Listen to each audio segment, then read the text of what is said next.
que es la del cierre del día de hoy, y que va a estar a cargo de el doctor Boris Suitanich Díaz, arquitecto, doctor en proyectos arquitectónicos, magíster en teoría e historia de la arquitectura y por supuesto académico del departamento de arquitectura UMAC. Él nos va a presentar acerca de patrimonio industrial en Magallanes, territorio, ciudad y arquitectura. Te doy el pase, Boris.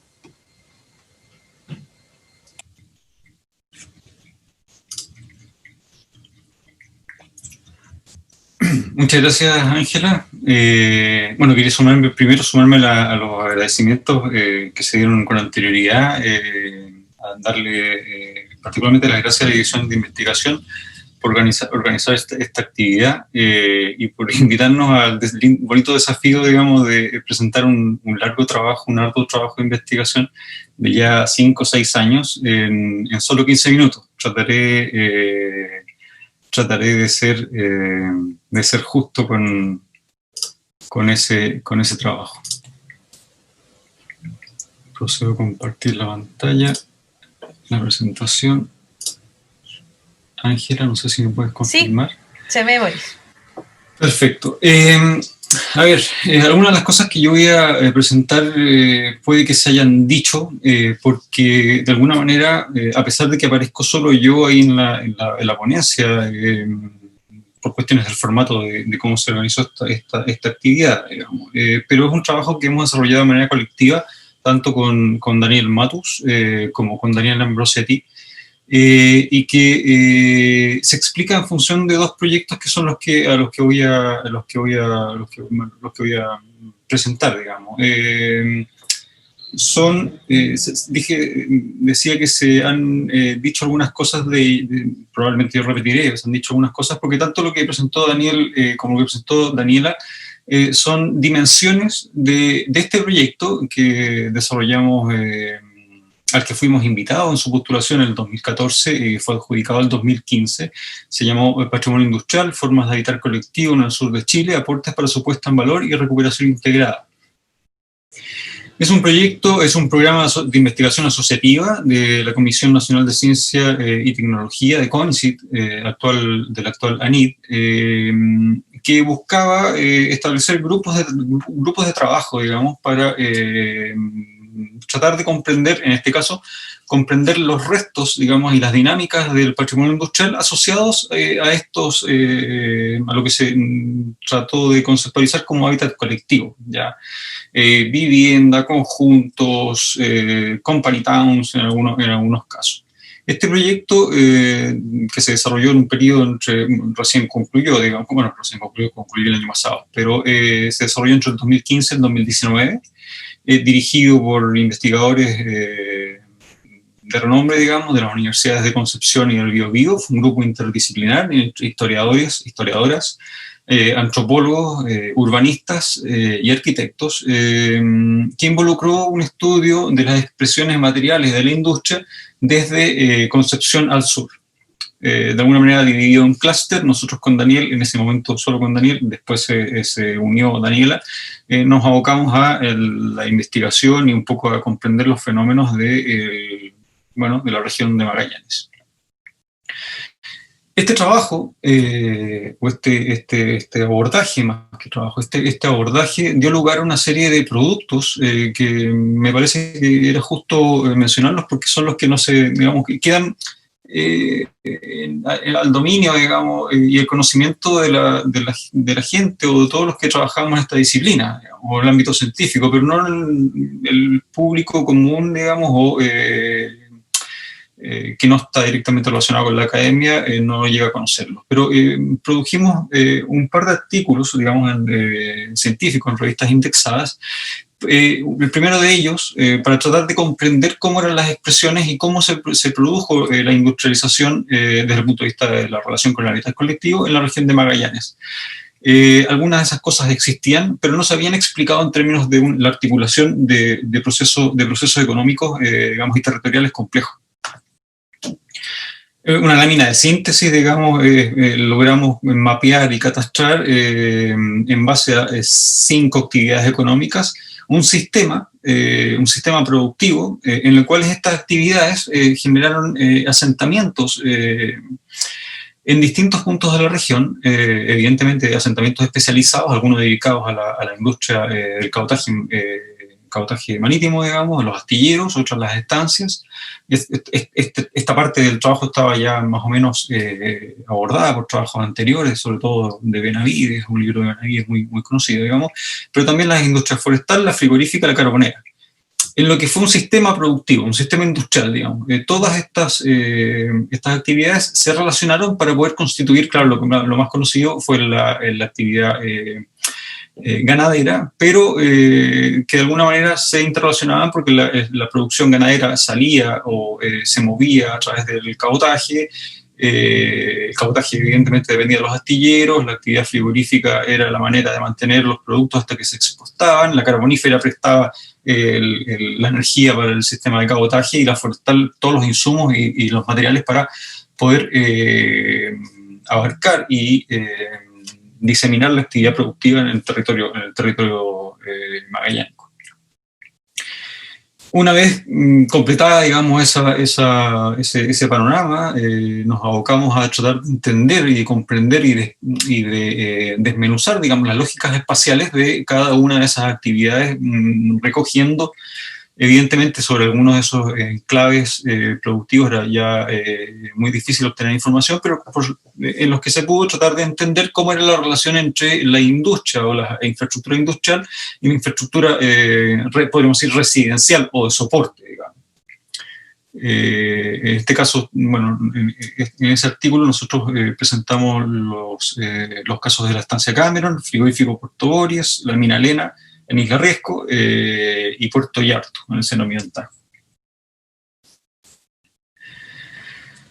Por otro lado, el proyecto en sí, digamos, como productos del proyecto se desarrollaron 2 libros en los cuales nosotros contribuimos con un par de capítulos, uno abocado en el libro Lila, digamos, el que tiene la portada Lila, 2 capítulos, uno abocado a la industria ganadera y el otro a la industria petrolífera.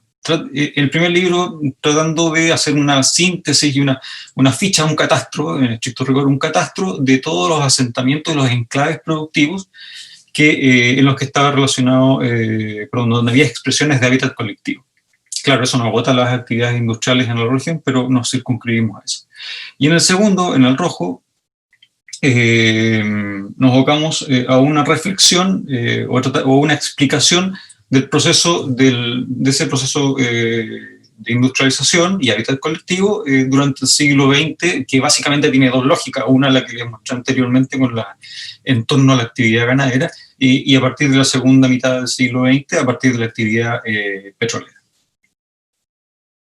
En ese sentido, también colaboramos en un trabajo muy interesante que está haciendo Pía Acevedo desde el punto de vista del patrimonio industrial, pero desde la dimensión inmaterial, digamos, de las memorias. Un libro que fue publicado en el 2018, donde nosotros tratamos de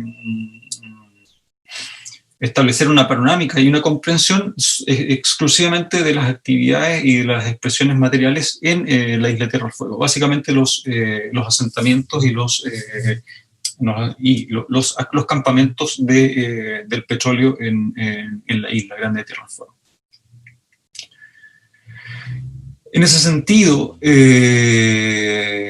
logramos sistematizar y levantar y reconstruir lo que fue en varios de los casos, digamos, porque algunos de estos campamentos no existen, algunos de los cuales no queda nada, como en el caso de Cerro Sombrero, de Manantiales, en otros están prácticamente abandonados, como en el caso de Puerto Percy, algunas instalaciones que ya no existen, como no sé si se ve el cursor, ese grupo habitacional de posesión, y otras todavía existen, el caso más emblemático, digamos, al que se le ha dedicado cierta atención desde el punto de vista de la historiografía de la arquitectura en Magallanes, el caso de Cerro Sombrero.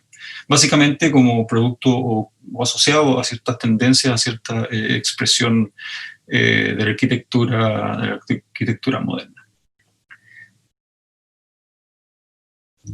Otra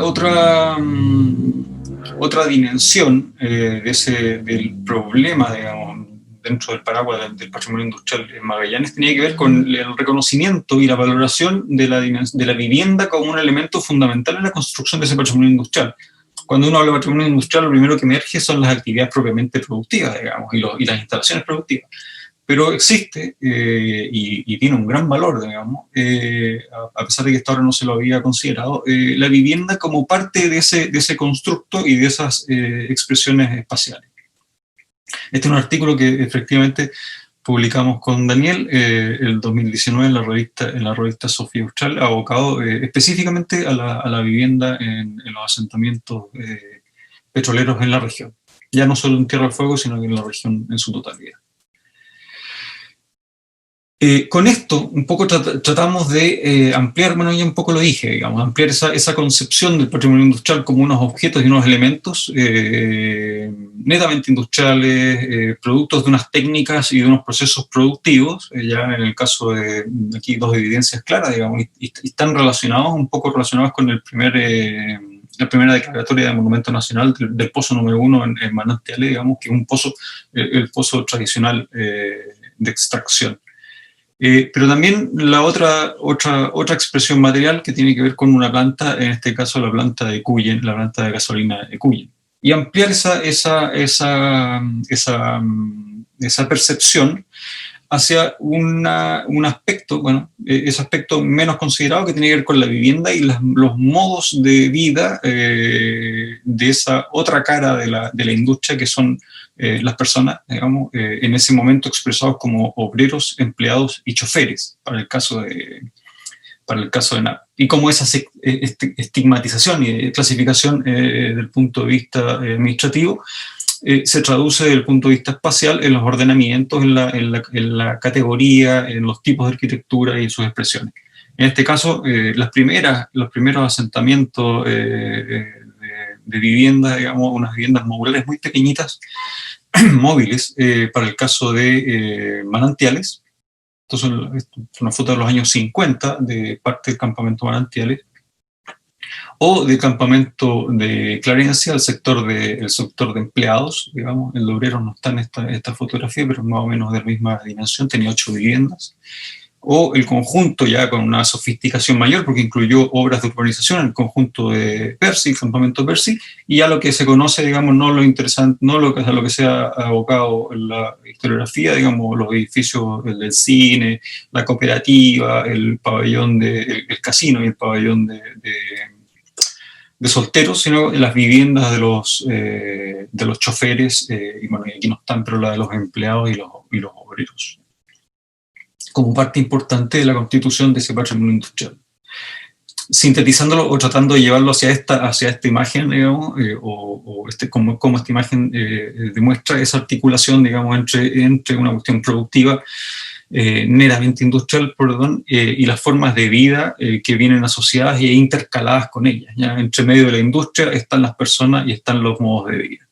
No solo desde el punto de vista de la vivienda, sino que también de los equipamientos comunes. Aquí está el gimnasio, la cooperativa, los comedores, los salones, etcétera, etcétera. Ese proyecto, que concluyó el 2019, dio pie a, digamos, como lo presentaba Daniela, deja lanzados unos hilos, digamos, y unas preguntas que dieron pie a este segundo proyecto, en que está en ejecución. Es un fondo irregular, comenzó este año, el 2020, tiene plazo hasta el 2023, son proyectos de 4 años. En este caso, liderado tanto por mí como por Daniel Matus, con la colaboración muy importante, digamos, del doctor Leonel Pérez, que es un investigador de la Universidad de Concepción. Y tiene una particularidad este proyecto, y es que desde la región, o desde un problema que parece ser regional, tratamos de abordar, bueno, no tratamos, sino que vamos a abordar un problema que en efecto y en rigor es un problema nacional. ¿Cuál es ese problema? Nosotros, sobre todo la gente en Magallanes, digamos, estamos acostumbrados a que cuando hablamos de petróleo se asocia a Magallanes, digamos, se asocia a los campamentos, se asocia a las plataformas, pero la actividad, digamos, productiva y la industria del petróleo, desde su descubrimiento, fue planteada por el Estado con una dimensión nacional. Es decir, si bien la producción y las expresiones de esa producción se situaron en la región de Magallanes, ya a ambos lados del estrecho, hubo una serie de acciones, construcción de infraestructura y modificación del territorio nacional, e incluso una especialización del territorio nacional para poder articular la industria del petróleo desde su extracción en Magallanes hasta su consumo en las principales ciudades que en ese momento, bueno, que siguen siendo el caso de Santiago, el Valle Central y la octava región. Esta imagen, que es de unas memorias de NAP de 1976, ilustradas por Renzo Pequenino, evidencia muy bien el alcance y la dimensión de la industria petrolera en Chile, ¿ya? Evidentemente la dimensión inmaterial, digamos, las personas, los trabajadores, pero también las distintas acciones, las repercusiones que debe haber tenido y que tiene, y tuvo, bueno, y tiene, de hecho, en el territorio nacional.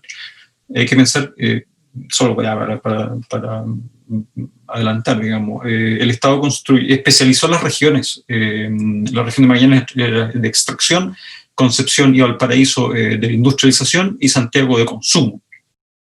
Y para eso construyó puertos, terminales terrestres, oleoductos por el Valle Central, de hecho, terminales marítimos, en el caso desde Antofagasta, digamos, exploraciones en la Pampa del Tamarugal, básicamente barrieron la Pampa del Tamarugal para poder detectar si habían mayores yacimientos en el norte de Chile. Pero explotaciones, digamos, y actividades que llegaron hasta Isla de Pascua. Del norte de Antofagasta a Magallanes, e incluyendo Isla de Pascua, es un poco la acción de ENAP. Bueno, no ENAP, perdón, de Corfo y ENAP, del Estado de Chile. Y esa explicación, digamos, en términos de un territorio macro, digamos, de un Estado-nación, ¿ya? Se va rápidamente escalando, parte de eso lo explicó Daniel desde el punto de vista de la vivienda. Esa actividad, digamos, y esa industria no solo modificó el país, sino que modificó la ciudad, principalmente la ciudad de Punta Arenas, aunque hay modificaciones también en el caso de Concón y de Concepción, digamos. Pero principalmente en Punta Arenas, y aparecen estos loteos, digamos, o distintos tipos de emprendimientos residenciales para resolver el problema de la vivienda de los trabajadores de la actividad petrolera. Estos son en los que, a ver, estos eran todos apoyados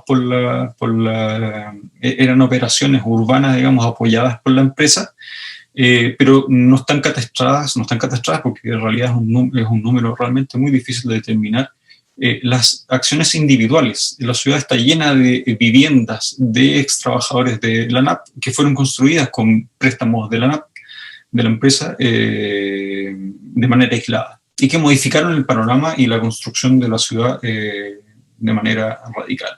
No solo la ciudad, el territorio, ya lo había dicho, digamos, manantiales, en el caso del sector de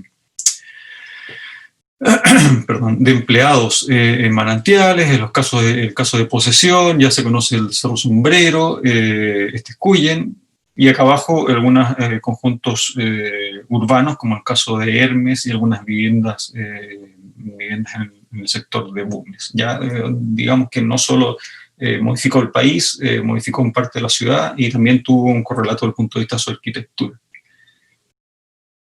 Porque de alguna manera no todo lo que se hizo era lo que se iba a hacer. Este es el plano de distribución de los distintos modelos de vivienda del Villa El Golf, cómo se configuró finalmente a partir de 1980. Y esta es una fotografía de una maqueta de la propuesta de Villa El Golf en base a edificios, a vivienda colectiva, una visión de ciudad completamente distinta que estaba para su aprobación en 1973. Bueno, es factible y razonable entender por qué este tipo de ciudad finalmente no se construyó y se cambió por esta otra. Pero es interesante también entender cómo para poder, o sea, de lo que vemos finalmente es consecuencia de una planificación que obedece a una serie de circunstancias, algunas de las cuales manejamos y otras no.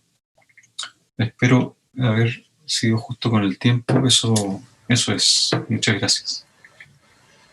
Sí, súper bien, Boris. La verdad es que ha sido una jornada bien satisfactoria en ese sentido, todos muy acotados a los tiempos y con temas muy interesantes que por supuesto nos gustaría hubiera mucho más tiempo para poder abordarlos en la profundidad que merecen. Habiendo dicho eso, gracias por entregarnos este tema, Boris, y consultarte también en el ámbito más reflexivo, como lo he hecho con los demás expositores, llevándolo también al campo más disciplinar y tu visión como arquitecto, que también te lleva, por supuesto, a investigar estos temas. ¿Qué importancia tiene para las nuevas generaciones, a tu juicio, el reconstruir un patrimonio industrial tan extendido en una región como Magallanes, como fue el petróleo?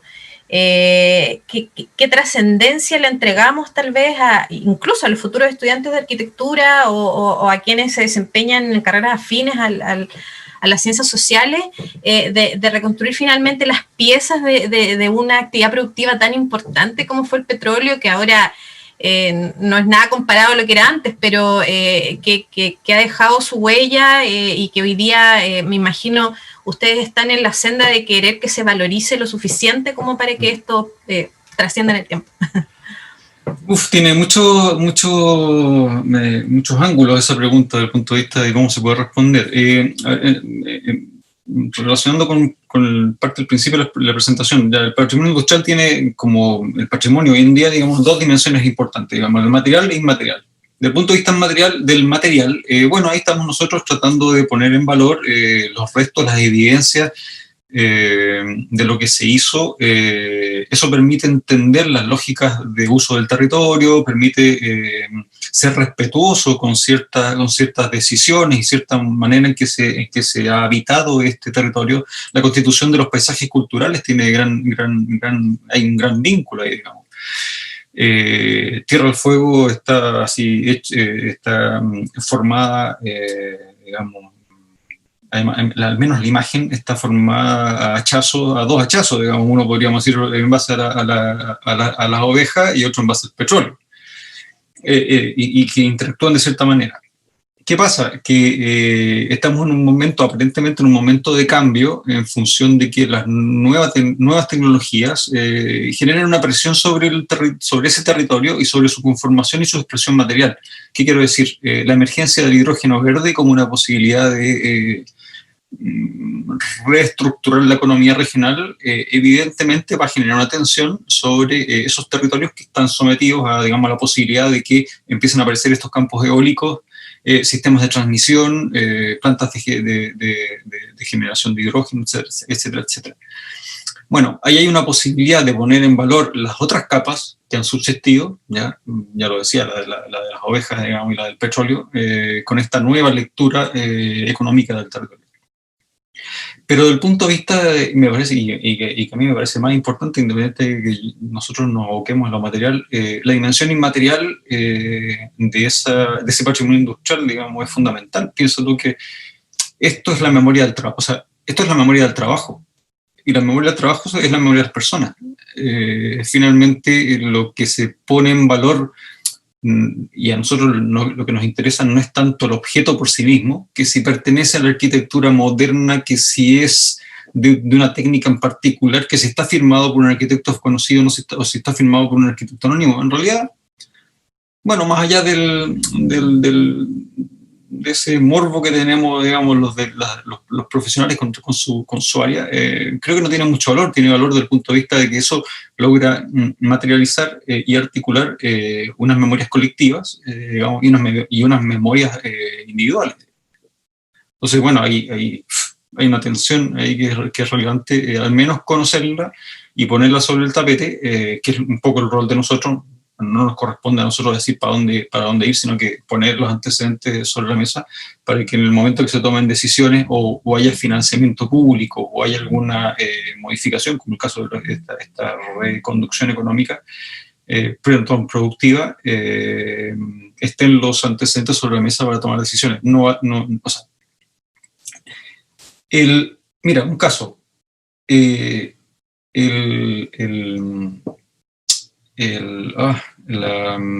El terminal de San Gregorio, el terminal Gregorio de NAP, se construyó encima de lo que era el frigorífico Sara. El frigorífico Sara era el frigorífico más grande de Magallanes, digamos, era más grande que en términos de producción, más grande que el frigorífico Boris, que, bueno, que es el que se conoce, digamos, porque quedó. Y no hubo ningún respeto, en cierto sentido, desde el punto de vista de esa memoria y de ese trabajo. Hoy en día tú dices frigorífico Sara, nadie sabe dónde está. Claro, estuvo. Entonces ahí hay una posibilidad y una situación que emerge cada vez que se producen estos cambios de las lógicas de uso uso económico del suelo. Pero bueno, da para más. Gracias, Boris. Gracias por esa reflexión. Bien, vamos a ir cerrando. Tras estas interesantes charlas que, como bien decía hace un momento, podrían haber dado para mucha más profundidad, pero bueno, esto es así y la dinámica de la actividad lo requiere.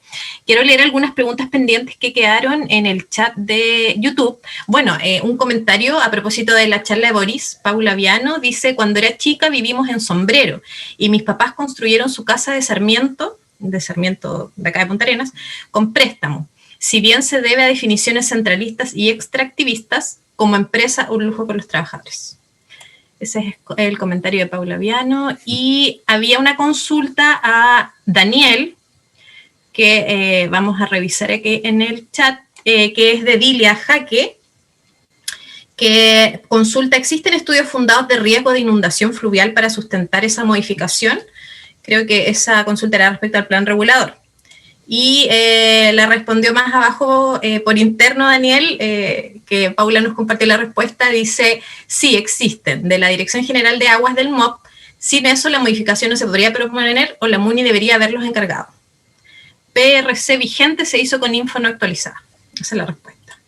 Y por último, para Daniela, que también quedó una consulta pendiente, ¿te acuerdas, Daniela, respecto a la obligación de construir vías de escape o escalera de escape en los edificios habitacionales? Daniela agrega acá que consultaba porque hay edificios que se están construyendo en Punta Arenas que no cuentan con esas vías. Era un poquito más actualizada la pregunta. Así que, bueno, recibimos muchas felicitaciones, saludos, comentarios para todos los expositores que hoy día nos entregaron estos temas. La verdad fue todo un éxito, así que les agradecemos una vez más a Fabián, a Daniel, a Laura, a Boris y a Daniela por habernos entregado todos estos conocimientos que buscamos hacer trascender y entregárselos a la comunidad, porque sin duda, más allá del campo disciplinar, aportan a la sociedad. Así es que les agradecemos una vez más en nombre de la Vicerrectoría de Vinculación con el Medio y de Sergio en nombre de la Vicerrectoría de Investigación por hoy día haber estado participando con nosotros. Muchísimas gracias y nos vemos en la próxima, en el próximo bloque de charlas que estaremos anunciando próximamente a través de nuestras redes sociales.